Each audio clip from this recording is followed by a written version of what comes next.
Salve te discipuli. This is Help for Your Latin Studies in Henle First Year Latin, exercise number 255.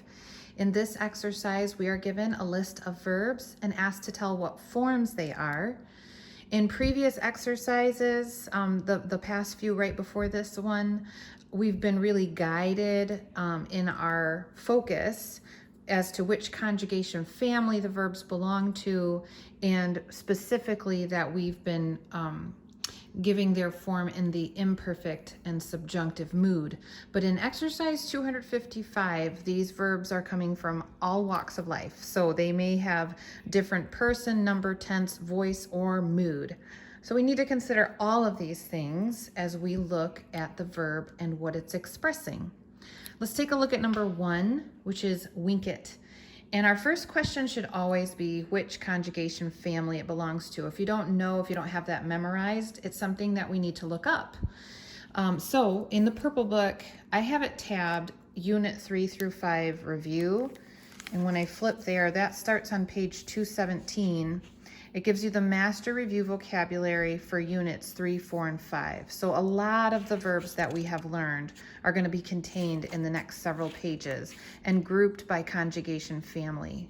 So we're looking for the verb winco, wincere, wiki, victus, which means conquer, and it belongs, flipping back, to the third conjugation family. Okay.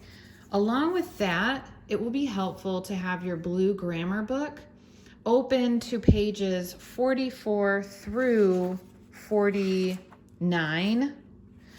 On these pages, you have all the different forms that verbs can take and grouped again by conjugation family.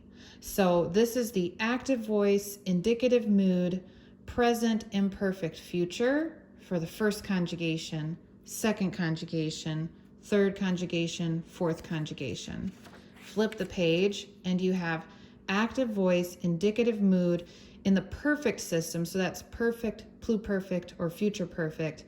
First conjugation, second, third, fourth by column. And then one more flip gives us active voice, subjunctive mood, and present tense or imperfect tense. First conjugation, second, third, fourth again. And that's as much as we've studied so far with the verbs. So between those pages in the blue book, pages 44 through 49, that should help guide you with determining the forms of the verbs given in exercise 255. All right, so let's take a look at number 1, wink it. We already looked that up. It's a third conjugation verb. The T ending is a personal sign that should readily indicate to us that this is going to be a third person singular, he, she, or it. And then the ending, actually the stem I should say, is wink. And in that third conjugation, let me flip back one more time to show. Winco, wincere, wiki, victus. Our stem comes from that first principal part, which is the present system. So this is going to be either present, imperfect, or future. It won't be part of the perfect system, which stems off of the third principal part, in which that stem would be weak, no N. Do you see the difference? Winco and winco and wiki, no N. And you would use perfect system endings from either the perfect, pluperfect, or future tense, or future perfect tense in order to find that form. But this stem includes an N. And so we can already narrow in on the present system. Okay, so I'm going to make sure that I'm in my grammar book looking at active voice, indicative mood, third conjugation, and this is the present system. It's either going to be present, imperfect, or future. And that IT, if I look at third person singular, that IT is here in the present tense. It is not imperfect. It is not future, that would be ET. And just for comparison, the stem would be different in the perfect system. It would be VIC. Okay, so that's not it. And if I look here in the subjunctive mood, that ending, that I becomes an A. And in the perfect, it's again not IT. It's the infinitive form plus the personal sign in the imperfect subjunctive. So we found it. Here it is. Present tense, IT ending, VINC stem. So we know now that this is third person singular, present, active, indicative. Okay, so what all does that mean? He, she, or it, third person singular. Present tense, happening now. Active voice, the subject is doing the action. Indicative mood, it's giving direct information. So we could translate this as he, she, or it conquers, or is conquering, or does conquer. Okay, let's look at number 2. Expugnet. I believe this verb has actually just been given recently. So it's probably not in that review section. Here it is.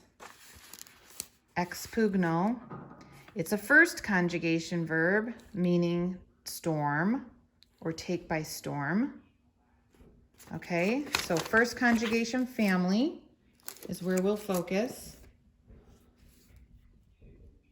Expugnet. Okay, so again, notice the T ending right away. That tells me it's third person singular. But let's think about the ET ending. Okay?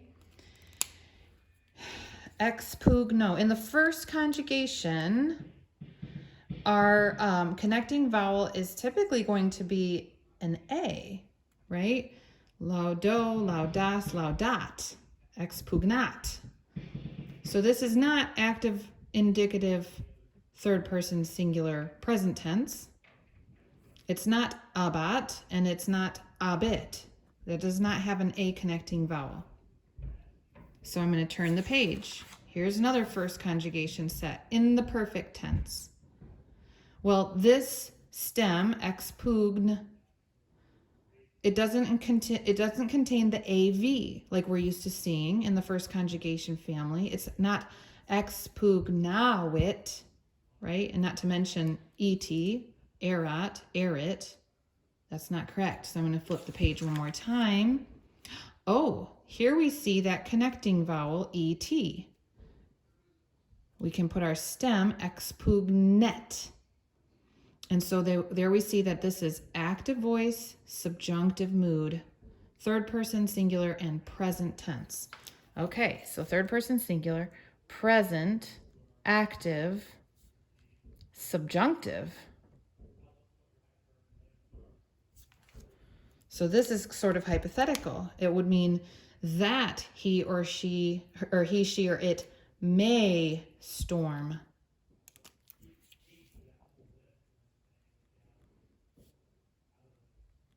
There's your subjunctive. That he may storm or take by storm. Okay, and you might remember too, I'll just remind you of this little helpful mnemonic. We hear a piano. Okay, underlining those vowels. And this is first, second, third, and fourth conjugation. So if your first conjugation verbs end up with an E connecting vowel rather than the A that they usually have, that's an indication that this is subjunctive.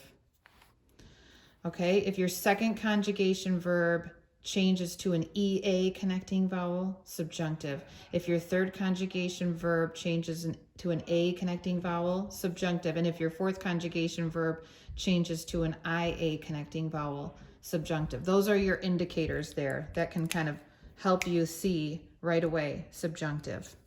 It's a first conjugation verb with an E connecting vowel, subjunctive. All right, let's take a look one more at number 3, pelleret.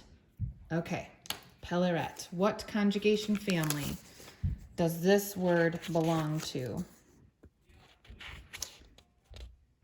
Pello, pellere, pepuli, and pulsus. It's another third conjugation verb. And so I'm going to be looking in those columns in my grammar book at the third conjugation verbs to figure out what that ending is telling me. Okay. So third conjugation verb, but again, the personal signs are the same wherever they are. So this T ending tells me third person, singular. And again, I want to show you one more time at that vocabulary here. Look at this. Look at the second principal part, the infinitive, pellere. That stands out to me here. I'm always looking for that, pellere, for an infinitive form, because then I see that it's going to be imperfect subjunctive. Let me show you. In the third conjugation family, imperfect, subjunctive. You take the second principal part, the infinitive form, mittere, mittere, mittere, mittere. You can see it each time with the personal sign attached. M-S-T mustis unt. Metterem, metteres, metteret. I'm sorry, I'm mispronouncing that. Mitteremus, mitteretis, mitterent. Okay, so what is pelleret? It's here. It's a third person singular, imperfect, active, subjunctive.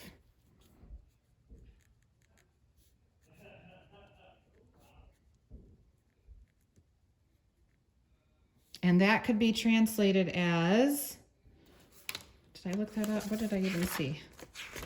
To drive, repulse, or route. Okay. So that would be like, here we go, imperfect. That he, she, or it might drive in the imperfect tense instead of may. That he might is the imperfect form, drive. Okay, so there's just a few more here to work through, and keep your grammar books open to those pages. I hope this has been helpful to you. Have a great day.